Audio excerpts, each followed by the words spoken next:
नमस्कार दोस्तों, मैं मनीष इंदौरिया इंजीनियरिंग कुणाल तिवारी क्लासेज अलवर में आपका हार्दिक स्वागत करता हूं। जैसा कि दोस्तों हमको पता है, कोरोना काल के द्वारा आपकी क्लासेज नहीं लग पा रही है, इसलिए आपकी क्लासेज लाइव चलाई जा रही हैं। इसमें मैं आपको हिंदी सब्जेक्ट पढ़ाऊंगा। तो सबसे पहले यदि हम देखते हैं दोस्तों हिंदी, तो सबसे पहले बात यदि होती है तो सबसे पहले बात यह है कि हिंदी जो भाषा है इसकी उत्पत्ति या उद्भव किस भाषा से है। हिंदी जो भाषा है इसकी उत्पत्ति या उद्भव किस भाषा से हुआ है, यानी कि ये हमारी जो हिंदी जो भाषा बनी है इसका उत्पत्ति या उद्भव जो हुआ है किस प्रकार से हुआ है, किस प्रकार से नहीं हुआ। तो सबसे पहले हम देखते हैं कि हिंदी जो भाषा है वो बनती कैसे है। तो इसके लिए दोस्तों हमको पूरा डिटेल देखना पड़ेगा कि हमारी जो हिंदी भाषा है, क्योंकि सर्वप्रथम तो दोस्तों हिंदी भाषा उपस्थित नहीं थी। तो अब हम देखते हैं कि हिंदी जो भाषा है ये बनी कैसे। इसके लिए दोस्तों हमको पूरा देखना पड़ेगा कि हिंदी जो भाषा है उसकी उत्पत्ति या फिर आप बोल सकते हैं उद्भव किस प्रकार से है। तो दोस्तों विश्व में, पूरे विश्व में सर्वप्रथम 30,000 भाषाएं चलती थी।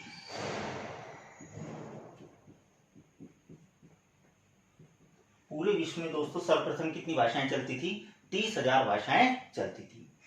ये जो 30,000 भाषाएं थी, इन 30,000 भाषाओं को 13 भाषा परिवारों में बांट रखा था।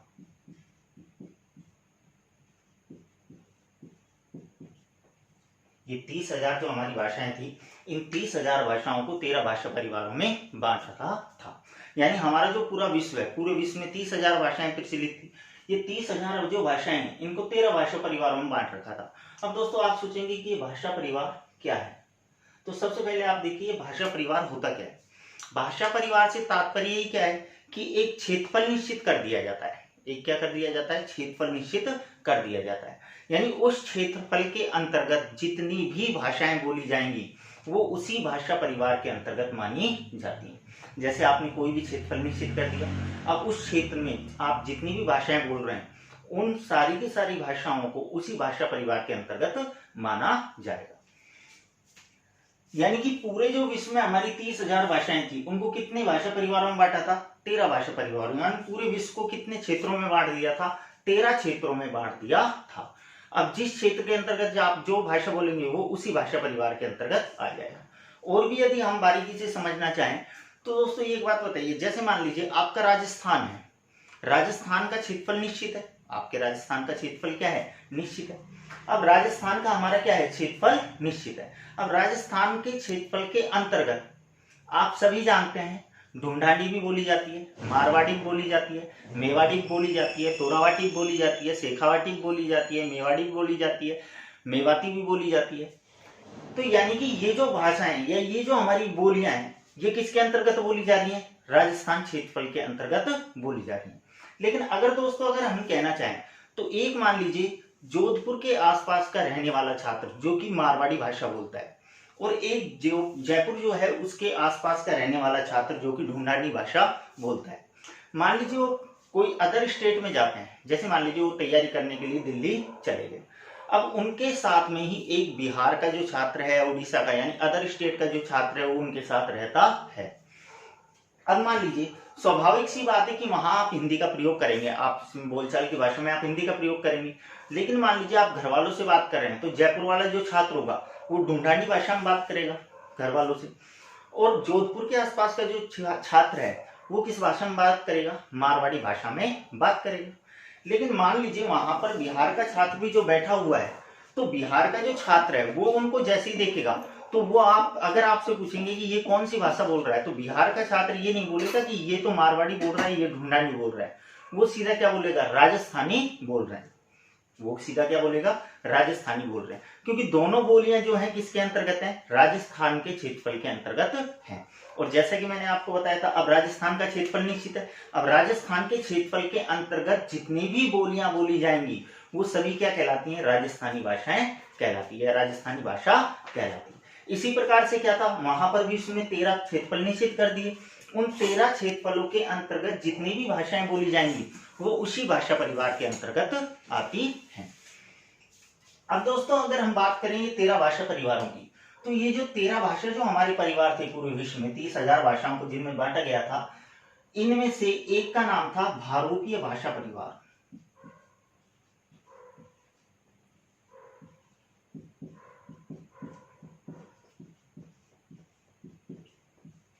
13 जो भारत भाषा परिवार थे हमारे, इनमें से एक का नाम क्या था? भारोपीय भाषा परिवार। देखिए दोस्तों, यहां पर अगर हम बात करें भारोपीय, तो यहां पर दो चीजें निकल के आती हैं, Bharat plus Europe. Bharat plus Europe मिलकर क्या बना है? भारोपीय भाषा परिवार से मैंने आपको बता ही दिया कि भाषा परिवार का मतलब ही क्या है? क्षेत्रफल, एक क्षेत्रफल निश्चित कर दिया। यानी कि यहाँ पर किसका क्षेत्रफल निश्चित कर दिया? भारत और यूरोप। यानी भारोपीय भाषा परिवार का मतलब ही क्या हो जाएगा हमारा? भारत और यूरोप के क्षेत्र में जो भाषाएं बोली जाती थी, उन भाषाओं को किस नाम से जाना जाता था? भारोपीय भाषा परिवार के अंतर्गत आती थी, या भारोपीय भाषा बोला जाता था, जो किसके अंतर्गत आएंगी? Bharat plus Europe. अब भारत का कोई भी क्षेत्र हो या यूरोप का कोई भी क्षेत्र हो, उनको सबको किसके अंतर्गत माना जाता था? भारोपीय भाषा परिवार के अंतर्गत माना जाता था। लेकिन दोस्तों आगे चलकर ये जो भाषा परिवार है, भारोपीय भाषा परिवार, ये दो शाखाओं में बट गया। भारोपीय जो हमारा भाषा परिवार है, ये दो शाखाओं में बट गया। एक जो शाखा है, उस शाखा को नाम दिया गया सतम। एक शाखा को नाम दिया गया सतम, और एक शाखा को दोस्तों नाम दिया गया केतुम। एक शाखा है हमारी सतम और दूसरी शाखा कौन सी? हमारी केतुम। दोस्तों हम यहां पर देख रहे हैं हिंदी का उद्भव या हिंदी की उत्पत्ति। तो हिंदी की जो उत्पत्ति है, हिंदी का जो उद्भव है, उसका जो संबंध है वो है सतम शाखा से। उसका संबंध किससे दोस्तों? सतम शाखा से। तो हमारे यानी हिंदी का जो संबंध है किससे? सतम शाखा से। अब ये जो सतम शाखा थी, इससे आगे चलकर 3 भाषाओं की उत्पत्ति होती है। सतम जो शाखा है, इससे आगे चलकर कितनी भाषाओं की उत्पत्ति होती है? 3 भाषाओं की उत्पत्ति होती है, जिनमें से एक को नाम दिया जाता है दरद भाषा, एक को नाम दिया जाता है ईरानी भाषा, और एक को नाम दिया जाता है आर्य भाषा। ये जो सतम जो शाखा है, इससे आगे चलकर 3 भाषाओं की उत्पत्ति होती है, दरद भाषा, ईरानी भाषा और आर्य भाषा। अभी दोस्तों अगर हम आगे यहाँ पर चलेंगे तो हमको ये पता चलेगा इनसे भी अलग अलग भाषाओं की उत्पत्ति होगी। जैसे दरद जो भाषा है, इससे आगे चल के अरबी, फारसी, उर्दू वगैरह जो भाषाएं बनी है, वो दरद भाषा की ही उत्पत्ति की देन है। ईरानी जो भाषा है, इससे ईरानी हुई, इराकी हुई, अफगानिस्तानी हुई, तुर्किस्तानी भाषाएं जो बनी है, ईरानी भाषा से बनी है। लेकिन दोस्तों हमारा संबंध किससे है? हिंदी का आर्य भाषा से। हिंदी का हमारा संबंध किससे है? आर्य भाषा से। आर्य भाषा का तात्पर्य क्या है कि आर्य लोगों के द्वारा जो भाषा बोली जाती थी, उसको किस नाम से जाना जाता था? आर्य भाषा के नाम से जाना जाता था। यानी आर्य जो लोग हैं, वो जिस भाषा बोलते थे, उस भाषा को हम कौन सी भाषा बोलते हैं? आर्य भाषा। अब आर्य आप सभी जानते हैं, आर्य हमारे जो पूर्वज हैं, उनको क्या कहा जाता था? आर्य कहा जाता था। हमारे जो पूर्वज हैं, उनको क्या कहा जाता था? आर्य कहा जाता था। इसलिए आपने सुना होगा, जैसे भारत की ज्योग्राफी वगैरह पढ़ेंगे, तो वहां पर भारत के अलग अलग प्रकार के नाम पढ़ेंगे, तो वहां पर एक नाम आता है आर्यव्रत, कि भारत को आर्यव्रत भी कहा जाता है। तो आर्यव्रत को क्यों कहा जाता है? कि वहां पर कौन निवास करते थे? आर्य निवास करते थे, यानी हमारे पूर्वज निवास करते थे, और उनके द्वारा जो भाषा बोली जाती थी, उसको किस नाम से जाना जाता था? आर्य भाषा के नाम से जाना जाता था। तो हमारा हिंदी का संबंध किससे है? आर्य भाषा से। अब आर्य भाषा थी कौन सी? तो आर्य जो लोग थे, यानी हमारे जो पूर्वज जो लोग थे, वो बोलते थे दोस्तों वैदिक संस्कृत।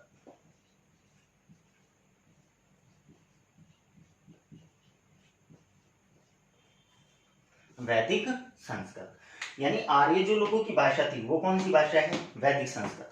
यदि मान लीजिए कहीं पर आपको, जैसे मान लीजिए क्वेश्चन पूछा जाए हिंदी की उत्पत्ति किस प्रकार से है या कैसे है, और अगर मान लीजिए उसका आपका ऑप्शन आ रहा हो वैदिक संस्कृत, अगर ऑप्शन आ रहा हो, और अगर ऑप्शन में वैदिक संस्कृत नहीं मिले तो आप आर्य भाषा कर देना, या आर्य भाषा उसका आंसर आ रहा हो, आर्य भाषा ऑप्शन में नहीं मिले तो क्या कर देना? वैदिक संस्कृत। यानी आर्य भाषा का मतलब ही क्या है?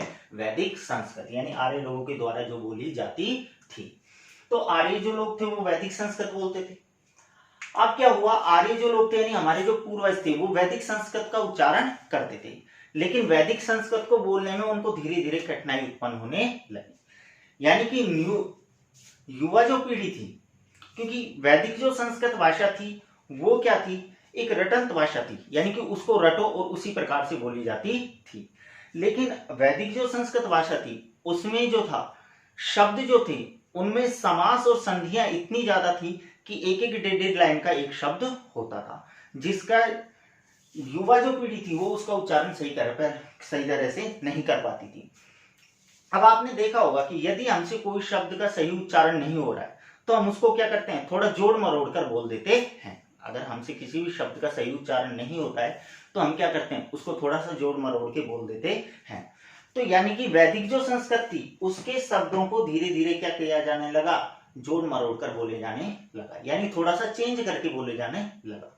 और जैसे ही आप भाषा के शब्दों को धीरे धीरे चेंज करते हैं तो एक स्थिति ऐसी आती है कि उस भाषा के अधिकतर जो शब्द हैं वो चेंज हो जाते हैं, यानी 70-80% शब्द क्या हो जाते हैं, चेंज हो जाते हैं। और जैसे ही 70-80% के समथिंग शब्द चेंज होते हैं तो एक नई भाषा की उत्पत्ति हो जाती है।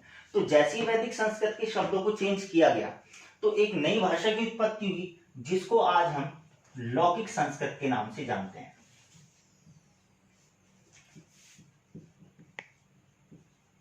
जिसको हम आज लौकिक संस्कृत के नाम से जाना जाता है।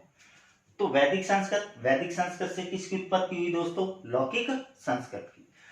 अब दोस्तों लौकिक संस्कृत क्या है, आजकल जो हमारे प्रचलन में है वो कौन संस्कृत है दोस्तों, लौकिक संस्कृत। आजकल जो हमारे प्रचलन में वो कौन संस्कृत है, लौकिक संस्कृत।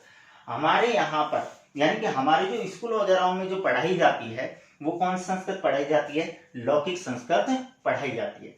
और वेद वगैरह में जो लिखी हुई है वो कौन संस्कृत है, वैदिक संस्कृत। वेद वगैरह से मेरा तात्पर्य है दोस्तों यहाँ पर जैसे अपने आरण्यक ग्रंथ हुए, ब्राह्मण ग्रंथ हुए, वेद हुए और उपनिषद हुए।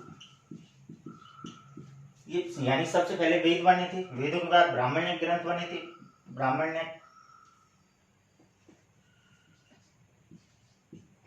ब्राह्मण्य के बाद में आरण्यक ग्रंथ और उपनिषद, यानी इन चारों में जो संस्कृत चलती है वो तो है हमारी वैदिक संस्कृत।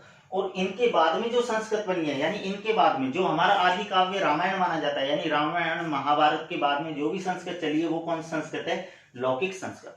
दोस्तों लौकिक संस्कृत हमको समझ में आ जाती है लेकिन वैदिक संस्कृत हमको समझ में नहीं आती। जैसे मैं आपको एक उदाहरण देके बताता हूँ, यदि मान लीजिए दोस्तों मैंने बोल दिया अहम गृहम गच्छामि, अहम गृहम गच्छामि, तो आप इतना समझ सकते हैं चाहे आपके पास संस्कृत हो या नहीं हो, ठीक है, तो आप इतना समझ सकते हैं कि मैं घर जाने की बात कर रहा हूं। लेकिन अगर मान लीजिए वैदिक जो संस्कृत है, वैदिक संस्कृत में सामान्य जिसके पास संस्कृत विषय नहीं है वो ठीक प्रकार से उसको समझ नहीं पाता। आपने देखा होगा पंडित वगैरह जो होते हैं वो अनुष्ठान वगैरह में जो मंत्र का उच्चारण करते हैं उन मंत्र का उच्चारणों का अपन को अर्थ पता होता है क्या, हमको उनका कोई भी अर्थ पता नहीं होता, ठीक है। तो वो जो संस्कृत है वो तो कौन सी है, वैदिक संस्कृत। और ये जो है अहम गृहम गच्छामि, अगर चाहे आपको ये भी नहीं पता हो मैंने कौन से काल का प्रयोग किया है, कौन से वचन का प्रयोग किया है, कौन से लिंग का प्रयोग किया है, लेकिन आपको इतना समझ में आ गया मैं घर जाने की बात कर रहा हूँ, लेकिन मंत्र वगैरह जो होते हैं उनका कोई भी अर्थ समझ में नहीं आता, तो वो तो कौन सी है, वैदिक संस्कृत। और दूसरी उससे उत्पन्न होने वाली कौन सी है, लौकिक संस्कृत। अब दोस्तों लौकिक संस्कृत को बोलने में कठिनाई उत्पन्न होने लगी, जैसे ही लौकिक संस्कृत को बोलने में कठिनाई उत्पन्न होने लगी तो इसके भी धीरे धीरे शब्दों को चेंज करना प्रारंभ कर दिया। लौकिक संस्कृत के भी शब्दों को क्या कर दिया जाने लगा, धीरे धीरे चेंज किया जाने लगा। तो लौकिक संस्कृत के शब्दों को जब चेंज किया तो एक नई भाषा की उत्पत्ति हुई जिस भाषा को नाम दिया गया प्रथम प्राकृत भाषा।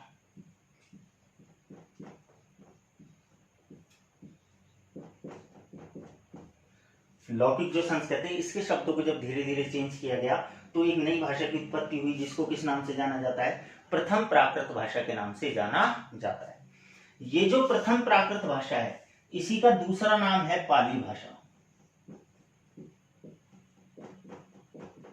प्रथम जो हमारी प्राकृत भाषा है इसी का दूसरा नाम क्या है दोस्तों, पाली भाषा।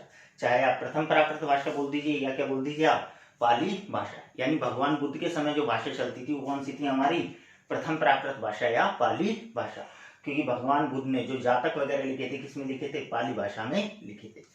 अब पाली भाषा के भी धीरे धीरे शब्दों को चेंज किया जाने लगा और एक नई भाषा की उत्पत्ति हुई जिसको नाम दिया जाता है द्वितीय प्राकृत भाषा।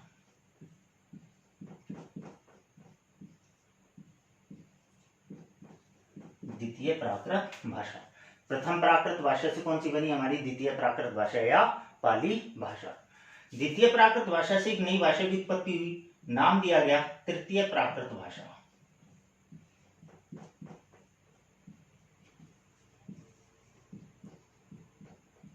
नाम क्या दिया गया? तृतीय प्राकृत भाषा। दोस्तों ये जो तृतीय प्राकृत भाषा है इसी का दूसरा नाम है अपभ्रंश भाषा।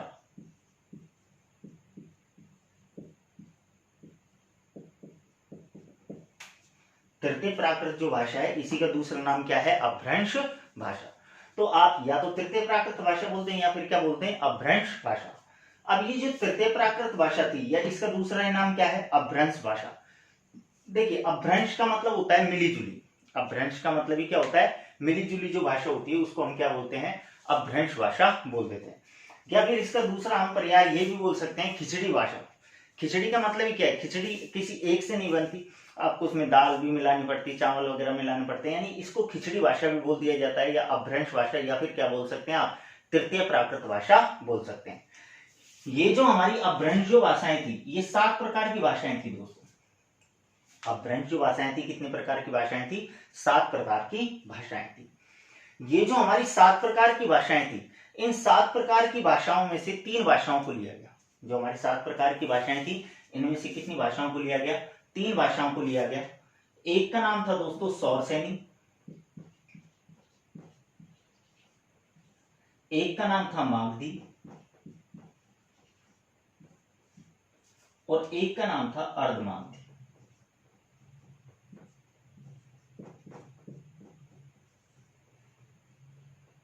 तीन भाषाओं को लिया गया दोस्तों, सौरसेनी, मागधी और अर्धमागधी। वैसे तो अपभ्रंश भाषाएं कितने प्रकार की थी? 7 प्रकार की थी हमारी, लेकिन 7 भाषाओं में से केवल कितनी भाषाओं को लिया गया? 3 भाषाओं को, सौरसेनी, मागधी और अर्धमागधी। सौरसेनी जो भाषा थी इसके शब्दों को लिया गया, इसमें से शब्दों को लिया। मागधी जो भाषा थी इसमें से भी शब्दों को लिया और अर्धमागधी जो भाषा थी इसमें से भी शब्दों को लिया। यानी सौरसेनी के शब्दों को लिया गया, मागधी भाषा के शब्दों को लिया गया और अर्धमागधी भाषा के शब्दों को लिया गया। तीनों भाषाओं के शब्दों को लेकर एक नई भाषा की उत्पत्ति हुई जिस भाषा को आज हिंदी भाषा के नाम से जाना जाता है। जिसको आज हम किस नाम से जानते हैं? हिंदी भाषा के नाम से जानते हैं। तो दोस्तों मैंने आपको बताया कि हिंदी भाषा की उत्पत्ति किस प्रकार से हुई है, यानी ये जो है सौरसेनी, मागधी और अर्धमागधी, ये 3 जो भाषाएं थी इन 3 भाषाओं से किस भाषा की उत्पत्ति हुई है? हिंदी भाषा की उत्पत्ति हुई है। अब दोस्तों ये होगी हमारी हिंदी भाषा की उत्पत्ति। हिंदी भाषा की जो उत्पत्ति है इसके बारे में अब देखिए दोस्तों क्वेश्चन, कि इसमें से क्वेश्चन किस टाइप के पूछे जाएंगे, किस टाइप के नहीं पूछे जाएंगे। अब आपको देखना है इसमें से क्वेश्चन कि हिंदी जो भाषा है यहाँ से जो क्वेश्चन पुटअप करता है वो, क्योंकि आपके लगा रखिए दोस्तों सामान्य हिंदी। अब सामान्य हिंदी में क्या है, आप सीधा वर्ण से पढ़ना स्टार्ट करते हैं। सामान्य सिलेबस में उसमें दे रहा हुआ है वर्ण विचार वगैरह ये सारे दिए हुए हैं, लेकिन वो आपसे क्वेश्चन पूछ लेता है सीधा कि हिंदी भाषा की उत्पत्ति किस भाषा से है। क्वेश्चन क्या है दोस्तों? क्वेश्चनों को थोड़ा सा ध्यान से देखना, क्योंकि ये वो क्वेश्चन है जो सामान्य हिंदी से रिलेशन रखते हैं और इनको 90% स्टूडेंट गलत ही करके आते हैं जिन्होंने सही तरह नहीं पढ़ा। और ये क्वेश्चन वो क्वेश्चन है जिनको स्टूडेंट छोड़ता और नहीं है, इस यानी कि ये वो क्वेश्चन है जो 1/3 आपका लेके जाता है। जैसे उसने क्वेश्चन पूछा दोस्तों, हिंदी भाषा की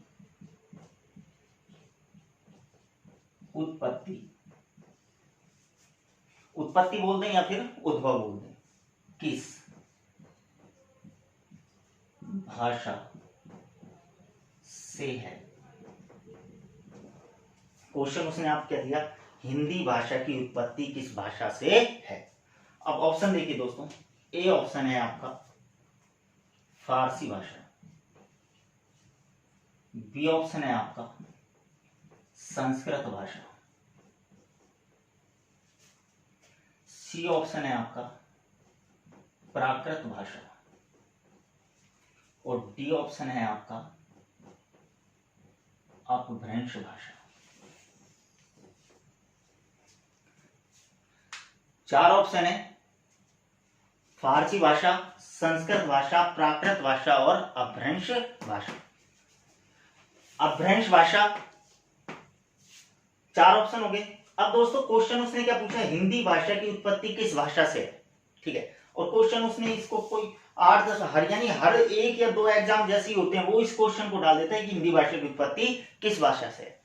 अब स्टूडेंट ने चाहे उसको पता हो या नहीं हो कि किस भाषा से हिंदी भाषा की उत्पत्ति हुई है, किस भाषा से नहीं हुई, लेकिन वो इसका आंसर सीधा करके आता है और 90% स्टूडेंट इसका आंसर क्या करके आते हैं, संस्कृत भाषा, क्योंकि वो देखते हैं सीधा बोलते क्या है कि हिंदी की जो उत्पत्ति है किस भाषा से है, संस्कृत भाषा से। अरे भाई मान लिया हिंदी की उत्पत्ति संस्कृत भाषा से है, लेकिन वो पूछ रहा है हिंदी भाषा की उत्पत्ति किस भाषा से है, तो हिंदी भाषा यही तो बन रही है। ये हिंदी भाषा किससे बन रही है, सौरसेनी से, मागधी से और अर्धमागधी से। हिंदी जो भाषा है वो किससे बन रही है आपकी, सौरसेनी, मागधी और अर्धमागधी, तीनों भाषाओं से मिलकर हिंदी बन रही है। और ये तीनों भाषाएं तो कौन सी भाषाएं हैं, अपभ्रंश भाषा। यानी इसका सही आंसर क्या होगा हमारा, अपभ्रंश आंसर सही होगा। संस्कृत आंसर क्या होगा आपका, रॉन्ग आंसर होगा। तो यानी ये ऐसे क्वेश्चन हैं जिनको हर कोई छेड़ता भी नहीं है। अगर दोस्तों मान लीजिए यहां पर वो अपभ्रंश नहीं देता, हम दूसरे टाइप से करके देखते हैं। अगर मान लीजिए वो यहां पर आपको अपभ्रंश भाषा नहीं देता है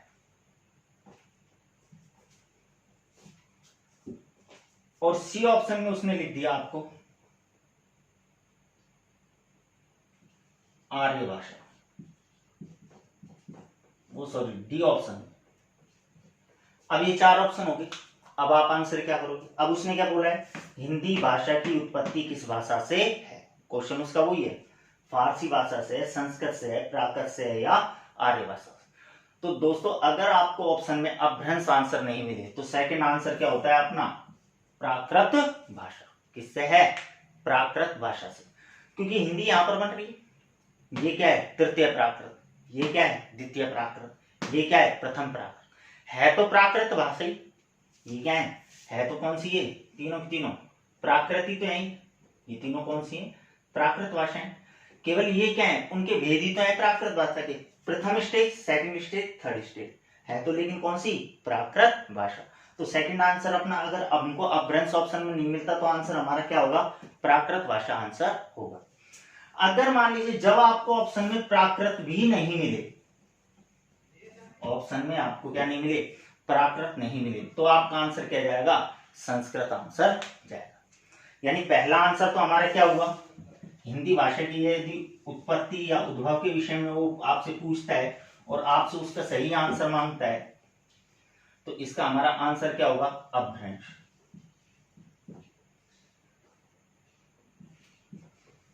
दोस्तों मैंने जैसे कि आपको बताया, जैसे उसने पूछा हिंदी भाषा की उत्पत्ति किस भाषा से, अब वैसे तो इसमें 3 आंसर सही हैं। अपभ्रंश भी, जैसे मैंने आपको ऑप्शन दिए, अपभ्रंश आंसर भी सही था, प्राकृत आंसर भी सही था और संस्कृत आंसर भी सही था। 3 आंसर हमारे सही थे। लेकिन आपने देखा होगा कई बार आप ऐसे, जिन्होंने जैसे एग्जाम पहले से दिए हुए हैं, जिन्होंने जो न्यू दे रहे हैं उनको तो खैर नहीं पता होगा, लेकिन जिन्होंने पहले प्रतियोगिता के एग्जाम दिए हुए हैं उनको अच्छे से पता है कि कई बार आपके सामने ऐसे क्वेश्चन आते हैं कि जिनके आप जब ऑप्शन देखते हैं तो आपको ऐसा लगता है कि ये आंसर भी सही है, ये आंसर भी सही है, कौन सा आंसर किया जाए। तो ऐसी स्थिति में दोस्तों हमेशा जो सही आंसर माना जाता है वो सही आंसर होता है जो सबसे निकटतम आंसर होता है, सबसे आपका निकटतम जो आंसर होता है वही सही माना जाता है। तो इसलिए सोर्स यानी हिंदी भाषा सौरसेनी, मागधी, अर्धमागधी से बनी है, तो निकटतम आंसर तो अपना यही आ रहा है। और ये क्या है, हमारी अपभ्रंश भाषा है, तो पहला आंसर क्या है अपना, अपभ्रंश। अगर ऑप्शन में अपभ्रंश नहीं मिलता तो ये तीनों भाषाएं कौन सी हैं, प्राकृत, यानी कि हमारा दूसरा आंसर क्या होगा, प्राकृत आंसर होगा अगर ऑप्शन में अपभ्रंश नहीं। और अगर ऑप्शन में अपभ्रंश भी नहीं है, प्राकृत भी नहीं है, तो हमारा तीसरा आंसर क्या होगा, संस्कृत आंसर होगा। तो हमारा तीसरा आंसर क्या होगा दोस्तों, संस्कृत आंसर होगा। तो ये था हमारा हिंदी भाषा की उत्पत्ति किस भाषा से है, ये क्वेश्चन। सेकंड टाइप का जो इसमें क्वेश्चन है, उस सेकंड क्वेश्चन ये पूछा जाता है इसमें, हिंदी भाषा की उत्पत्ति किस भाषा से नहीं है। सेकंड जो क्वेश्चन पूछा जाता है, सेकंड क्वेश्चन ही क्या पूछा जाता है, हिंदी जो भाषा है उसकी उत्पत्ति किस भाषा से नहीं। पहला क्वेश्चन तो था हमारा हिंदी भाषा की उत्पत्ति किस भाषा से है, वो तो कि हमारा पहला आंसर क्या होता, अपभ्रंश। अपभ्रंश ऑप्शन में नहीं है तो प्राकृत, प्राकृत ऑप्शन में नहीं है तो संस्कृत। सेकंड ऑप्शन है हिंदी भाषा की उत्पत्ति किस भाषा से नहीं है। यहाँ पर दोस्तों वो आपको 4 ऑप्शन देगा, यहाँ पर वो आपको ऑप्शन कितने देगा, 4 ऑप्शन देगा। अब यहाँ पर मैं आपको बिल्कुल फिक्स जवाब नहीं बता सकता कि आपका सही जवाब ये होगा, क्योंकि उसको 4 ऑप्शन देने हैं। अब 4 ऑप्शनों में आपको ये पता चल जाएगा कि इसका सही आंसर क्या है। क्योंकि एक बात बताओ, हिंदी जो भाषा है, हिंदी भाषा कितनी भाषाओं से बन रही है, 3 भाषाओं से, सौरसेनी, मागधी और अर्धमागधी। भाई हमारी जो हिंदी भाषा है उसकी उत्पत्ति जो है 3 भाषाओं से हुई है, सौरसेनी, मागधी और अर्धमागधी। और ये क्या पूछ रहा है, हिंदी भाषा की उत्पत्ति किस भाषा से नहीं है। यानी 3 ऑप्शनों में तो आपको क्या मिलेंगे, सौरसेनी मिलेगा एक ऑप्शन में, एक में मागधी और एक में अर्धमागधी। 3 ऑप्शनों में तो आपको ये मिलेंगे। चौथा आपको जो भी ऑप्शन मिले वही आपका राइट आंसर है, यानी उससे हिंदी भाषा की उत्पत्ति नहीं हुई। अब चौथा आंसर मैं आपको फिक्स इसलिए नहीं बता सकता क्योंकि मैंने यहाँ पर आपको क्या बताया था, ये अपभ्रंश जो भाषाएं ये कितने प्रकार की हैं, 7 प्रकार की भाषाएं। अपभ्रंश जो भाषाएं कितने प्रकार की हैं दोस्तों, 7 प्रकार की भाषाएं। अब 7 में से आपने केवल 3 को तो लिया है, सौरसेनी, मागधी और अर्धमागधी।